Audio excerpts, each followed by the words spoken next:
mataas pa yung kuha yung magtatanim. 400 na isang araw. 400 na isang araw na pagtatanim. 350 may merienda. Ang 350 may merienda. Yung 400 wala na. Wala merienda. Tubig lang merienda. Kanya-kanya na.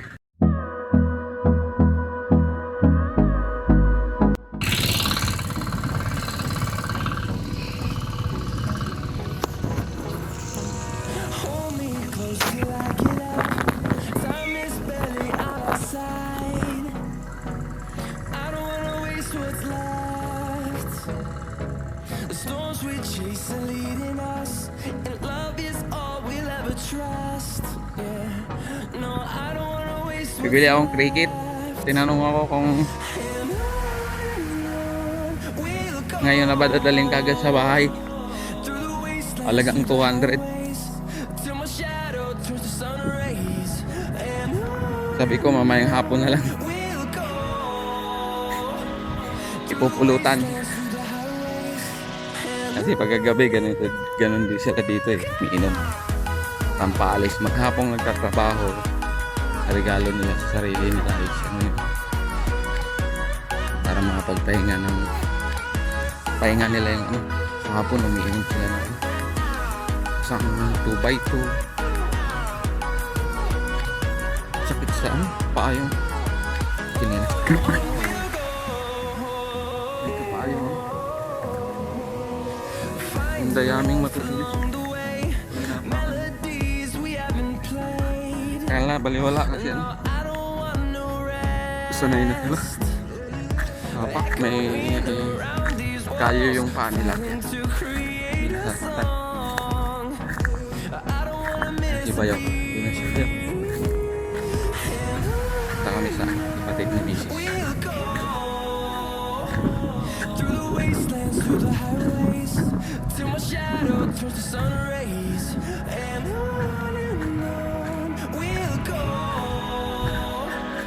through the wastelands, through the highways, and on we'll go.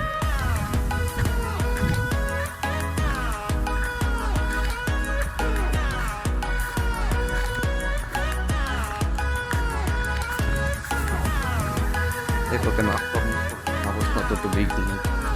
Kung natubigan, lalabas siya. Harap ako. And we'll grow in Yung number, cricket. fueled Yeah. them to see the horizon. Cricket. Turn us to thousands, and we'll grow in number, fueled them to see the horizon. Turn us to thousands, Nilagyan ng net para hindi we'll go kainin ng manok. through the wastelands, through the highways, till my shadow turns to sun rays, and on we'll go through the wastelands, through the highways, and Punla.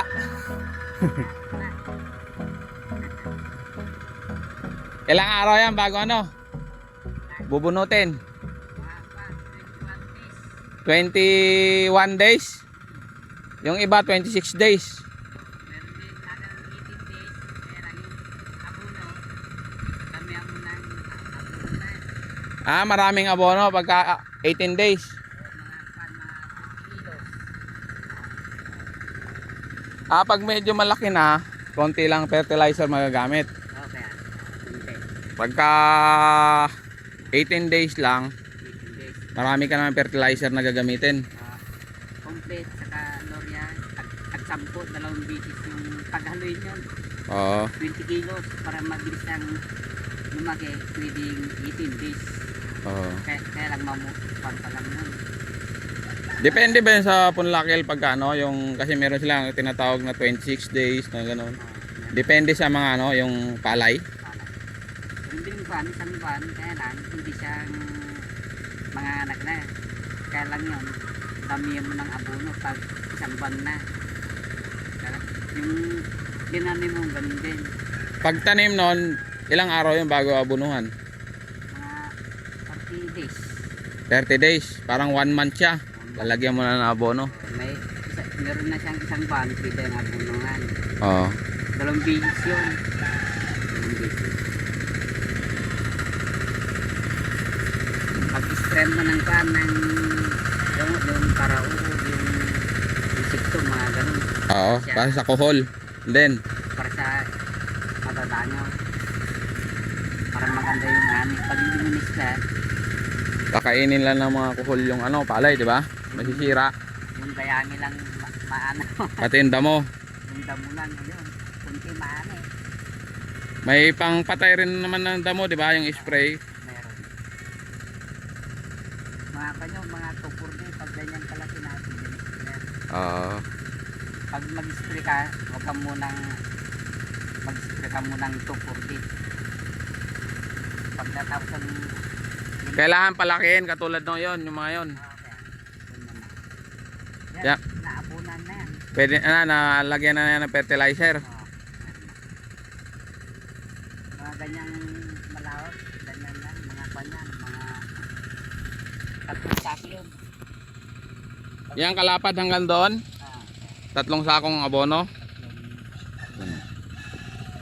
tapos Mula dyan hanggang doon sa dulo na yon. Okay. 2 bisis, tama na eh.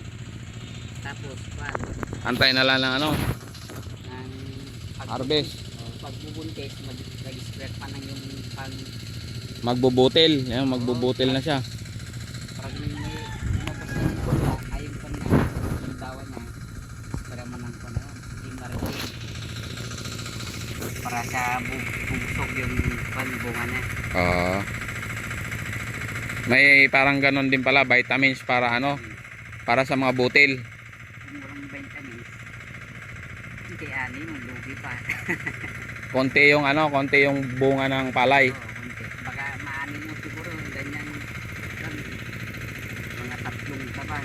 3 kaban. Isang ano yan, isang square. Ay ano pala, isang rectangle na ganyan. Pag kumplito sa gamot, makaano ka ng 20. Ano, pag gusto yung pa yung abono. Oo. Pag kunti yung abono mo, kukunti din yung ani. Ganun din. Ito, saan to itatanim? Diyan, Kel. Dito ba? Yan, ito. Yan, sa dito. Magbilangan. Maraming ararawan niya pagka ano, pinatubigan niya, no? Marami ko yan. Na traktor na, itong dito, hindi pa na traktor. Yung pinawakan siguro yung ilan yung dito. Ah, Tatlong buwan, mag-aani ka na. Kaya lang, patubig ang parang ano, nangyira. 100 days. Oh,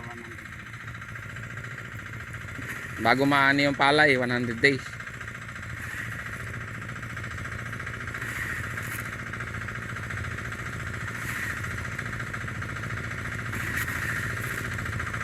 Ang hirap ng pan dito, tubig. Yan nga, Kel, galing kami ng Maynila nung isang gabi. Walang tagulan na eh. Umalis kami doon, lakas ng ulan, hanggang ano, baha, hanggang dumating kami ng EasyTex, Pampanga, ulan. Pero pagdating namin, napasok kami ng ano, Tiplex, wala nang ulan. Wala na. Oo. Nagbihis silang umulan. Mga mahigit 2 linggo, magiging ng tubig. Yung sa baba, puro bili ng crudo sa gasolina. Doon nga nakita ko, nagpapatayo sila ng ano doon, yung binabaon yung tubo sa gitna ng palayan para ano, may patubig. Puro gasto sa krudo nga lang, no? Ano yan, pag ano tulad ng ganyan patubig na yan, ilang ano yan, ilan nagagastos mo dyan na krudo? Ay, pa yan. Pag maghapon, kulang ng isang container kung patubigan mo lahat to. Isang container, di ano yon, 6 na 6 liter. Oh, 6 liters yung galon, di ba? Tapos yung isang container, 6 na galon. ano na kami. 6 na galon yon, yung kulay blue. Pag pinatubigan mo to, itong 2 tinilig, kakainin ng crudo mga 2 litro. 2 litrong krudo yan, yan, pag pinatubigan mo yan. Yan. Pero pag umulan, wala na. Wala na.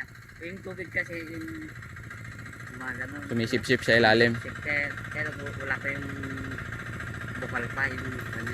Oh, yung pagka tuloy-tuloy yung ulan, napupuno na sa ilalim.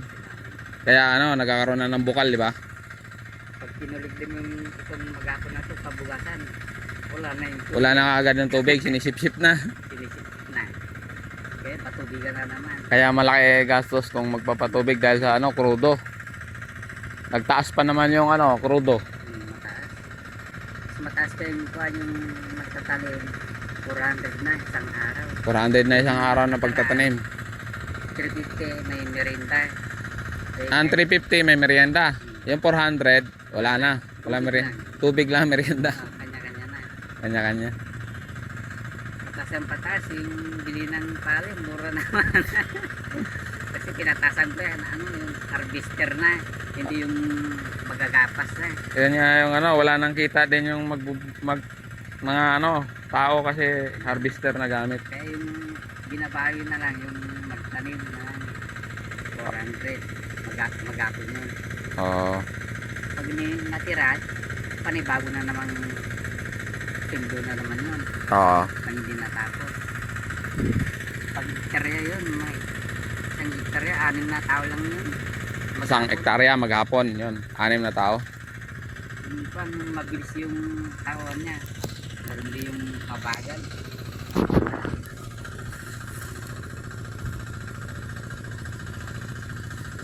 Kawaw mga tao ngayon, tapos puros bilihin ng tubig. Artificial yung tubig lahat, no? Artificial kasi kailangan ng ano, ng water pump para may tubig. Pag-aani ka na, Agosto na. Na-imbis na yung first crop, di kayo mahirapan sa tubig, no? Nangyari, walang ulan dito. Dun sa kabila, kawawa na yung palay doon, no? Buwan na. Kulang sa patubig. Kulang sa patubig. Natuyo na yung lupa, nagkrak-krak na. Nagbibiyak-biyak, no? Lalim yung tubig, pagkapon, wala na. Patubigan na naman, isang linggo na naman. Isang linggo na patubigan yung ganon. Pag nagbitak-bitak yung lupa. Dito muna kami, Kel, kaya ano? Okay. Kaya Tiwini. Salamat.